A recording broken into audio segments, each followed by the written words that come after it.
لا إله إلا الله محمد رسول الله لا إله إلا الله محمد رسول الله لا إله إلا الله محمد رسول الله۔ جنت کے کتنے درجے ہیں؟ عام طور پر اس ضمن میں جو حدیث پیش کی جاتی ہے، پہلے میں آپ کے سامنے وہ حدیث رکھتا ہوں، پھر اس کے علاوہ جو احادیث ہیں وہ رکھتا ہوں، پھر ان میں ہم موافقت پیدا کریں گے۔ پہلی حدیث حضرت ابو سعید خدری رضی اللہ تعالیٰ عنہ سے روایت ہے۔ زیادہ تر یہی حدیث سامنے آتی ہے کہ حضور اکرم صلی اللہ علیہ وآلہ وسلم نے ارشاد فرمایا کہ جنت کے 100 درجے ہیں، اگر تمام جہان ان میں سے کسی ایک میں جمع ہو جائیں تب بھی وہ درجہ ان سے وسیع رہے۔ اس روایت کو کئی کتب حدیث میں روایت کیا گیا ہے۔ مسند امام احمد میں بھی آتی ہے، اس کو امام ترمذی بھی لے کر آتے ہیں، امام ابو نعیم بھی روایت کرتے ہیں، ابو یعلا بھی کرتے ہیں، بدور السافرہ میں بھی آتی ہے، کئی کتب میں آتی ہے۔ تو ایک تو ہمارے سامنے یہ معاملہ کھل گیا کہ 100 درجے ہیں۔ اب ایک اور روایت لاتا ہوں، پھر انشاءاللہ ان میں ہم تطبیق پیدا کریں گے۔ یہ بھی حضرت ابو سعید خدری سے روایت ہے کہ حضور اکرم صلی اللہ علیہ وآلہ وسلم نے ارشاد فرمایا کہ حافظ قرآن جب جنت میں داخل ہوگا تو اس سے کہا جائے گا پڑھتا جا اور چڑھتا جا، تو وہ پڑھے گا اور ہر آیت کی جگہ ایک درجہ اوپر چڑھے گا، حتیٰ کہ اس کو جتنا یاد ہوگا اس کا آخری حصہ بھی پڑھ لے گا۔ تو اب قرآن میں تو 100 سے زائد آیتیں ہیں، تو اس سے یہ مسئلہ بھی سامنے آ گیا کہ جنت میں ہزاروں درجات ہیں، کیونکہ قرآن کی ہزاروں آیات ہیں۔ اس سے یہ بھی معلوم ہوا کہ حافظ قرآن جو قرآن پر عمل بھی کرتا ہو، یہ اس کے بارے میں بات آئی ہے،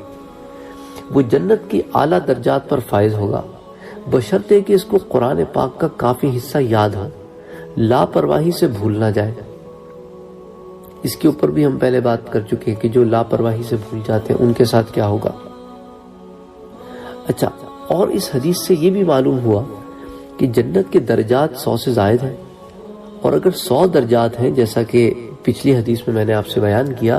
تو پھر ان 100 درجات میں مزید بہت سے درجات ہوں گے جن کی طرف اس حدیث میں آپ کو وضاحت ملتی ہے۔ اچھا، اسی طرح حضرت ابو سعید خدری سے ہی ایک اور روایت بھی ہمارے سامنے آتی ہے۔ اچھا، ابھی جو روایت پیش کی میں نے آپ کے سامنے، وہ بھی مسند امام احمد اس میں آتی ہے اور وہ ہادی الارواح میں آتی ہے۔ اور اب جو حدیث پیش کرنے جا رہا ہوں، حضرت ابو سعید خدری رضی اللہ تعالیٰ عنہ اس کے بھی راوی ہیں۔ وہ کہتے ہیں کہ میں نے حضور اکرم صلی اللہ علیہ وآلہ وسلم سے ارشاد فرماتے ہوئے سنا کہ آپ نے فرمایا کہ جنت کے 100 درجات میں سے ہر 2 درجوں کے درمیان آسمان اور زمین کے فاصلے کے برابر فاصلہ ہے، یہ آسمان اور زمین سے بھی زیادہ جتنا فاصلہ ان کے درمیان اس سے بھی زیادہ فاصلہ ہے۔ تو کہتے ہیں میں نے عرض کیا کہ یا رسول اللہ صلی اللہ علیہ وآلہ وسلم، یہ درجات کن کے لیے ہوں گے؟ فرمایا اللہ کے راستے یعنی اسلام کی راہ میں نکلنے والوں کے لیے۔ تو اب اس حدیث کا اصل مصداق تو وہ لوگ جو اللہ کی راہ میں نکلتے ہیں وہ ہیں، جو لوگ اسلام کی سربلندی کے لیے دنیا میں جتنے طریقوں سے محنت کر رہے ہیں، دوسرے درجے میں وہ بھی اس کے مصداق ہیں۔ تو بہرحال اس سے تو یہ بات بھی سامنے پتہ چلتی ہے کہ 100 درجات تو ہیں اور ہر 2 درجوں کے درمیان اتنا بڑا فاصلہ تو ہے، لیکن مزید برآں اس میں کتنے درجات ہیں، کیونکہ یہ تو ایک خاص صفت والوں کے لیے درجات بیان فرمائے گئے ہیں۔ پھر جنت کے 2 درجوں کے درمیان جو سفر ہے اس کے بارے میں حضرت ابو ہریرہ رضی اللہ تعالیٰ عنہ کی بھی ایک روایت آتی ہے۔ تو ابھی جو روایت میں نے حضرت ابو سعید خدری والی آپ کے سامنے بیان کی، اسے تو عبد بن حمید المنتخب عبد بن حمید میں آتی ہے اور پھر ہادی الارواح میں آتی ہے۔ اور اب جو حضرت ابو ہریرہ والی روایت ہے، جو حضور اکرم صلی اللہ علیہ وسلم نے ارشاد فرمایا کہ جنت کے 100 درجات ہیں اور ان میں سے ہر درجے کا درمیانی فاصلہ 100 سال چلنے کے برابر ہے، تو اسے صفت الجنہ میں روایت کیا ہے، پھر مسند امام احمد میں، پھر امام ترمذی بھی لاتے ہیں، پھر اور کتابیں ہیں، مجمع البحرین ہے، اور امام طبرانی نے اوسط میں، مختلف کتابوں میں، حدیث کی کتابوں میں آتی ہے۔ تو اس میں بھی علماء لکھتے ہیں کہ ایک حدیث میں حضور کا ارشاد ہے کہ جنت کے ہر 2 درجوں کا درمیانی فاصلہ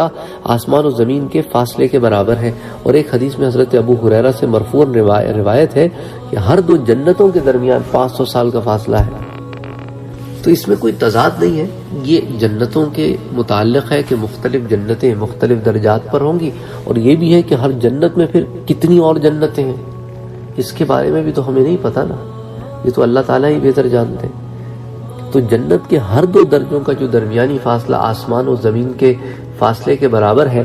یہ تو صفت الجنہ میں اور مسند امام احمد میں اور مصنف ابن ابی شیبہ میں، پھر اسی طرح منتخب عبد بن حمید میں، ترمذی شریف میں، پھر امام حاکم بھی اس کو لاتے ہیں، تفسیر طبری میں بھی وہ آئی ہے، ابن خزیمہ بھی لاتے ہیں، بہت کتابوں میں آتی ہے۔ اور یہ جو دوسری روایت میں نے آپ کے سامنے عرض کی، یہ حضرت ابو ہریرہ رضی اللہ تعالیٰ عنہ کی یہ جو مرفوعاً روایت ہے کہ ہر دو جنتوں کے درمیان 500 سال کا فاصلہ ہے، یہ بھی صفت الجنہ میں آتی ہے، لیکن علاوہ ازیں جامع الصغیر میں آتی ہے، مجمع الزوائد میں آتی ہے، مجمع اوسط میں آتی ہے، مختلف کتابوں میں آتی ہے۔ تو بہرحال یہ مختلف درجات ہیں جنت کے، بعض نچلے درجے ہیں، بعض اونچے درجے ہیں۔ اب آپ ایک اور حدیث پیش کرتا ہوں آپ کے سامنے۔ یہ حدیث جو ہے یہ بھی مسند امام احمد میں آتی ہے، پھر البدایہ والنہایہ میں اس کو حافظ ابن کثیر بھی لاتے ہیں، پھر مجمع الزوائد میں امام حیثمی بھی لاتے ہیں، اس کو صفت الجنہ میں بھی آتی ہے کہ جو سب سے ادنا جنتی ہوگا اس کے درجات کے بارے میں حضرت ابو ہریرہ فرماتے ہیں کہ حضور صلی اللہ علیہ وآلہ وسلم نے ارشاد فرمایا کہ ادنا درجے کے جنتی کے 7 درجات ہوں گے، یہ ان میں سے چھٹے درجے میں ہوگا، 7واں درجہ اس سے اوپر ہوگا۔ تو معلوم ہوا کہ جو نچلے تھے 6 درجات ادنا درجے کے جنتیوں کے لیے ہوں گے، 7ویں درجے سے جنت کے اعلیٰ درجات شروع ہوتے ہیں۔ اسی طرح سب سے اعلیٰ درجے کے بارے میں حضرت عبادہ بن صامت سے روایت ہے کہ حضور اکرم صلی اللہ علیہ وآلہ وسلم نے ارشاد فرمایا کہ جنت کے 100 درجے ہیں، اور ہر دو درجوں کے درمیان آسمان و زمین کا فاصلہ جتنا فاصلہ ہے، اور فردوس ان سے اعلیٰ درجے کی ہے، جنت الفردوس اعلیٰ درجے کی ہے، اس سے اوپر عرش ہے، اسی سے جنت کی 4 نہریں پھوٹیں گی۔ بس جب اللہ تعالیٰ سے تم سوال کرو تو اس سے فردوس مانگو۔ اس روایت کو البدور الصافرہ میں امام ترمذی کے حوالے سے روایت کیا گیا ہے، پھر اس کو امام حاکم بھی لے کے آئے ہیں، امام بہقی بھی لے کے آئے ہیں،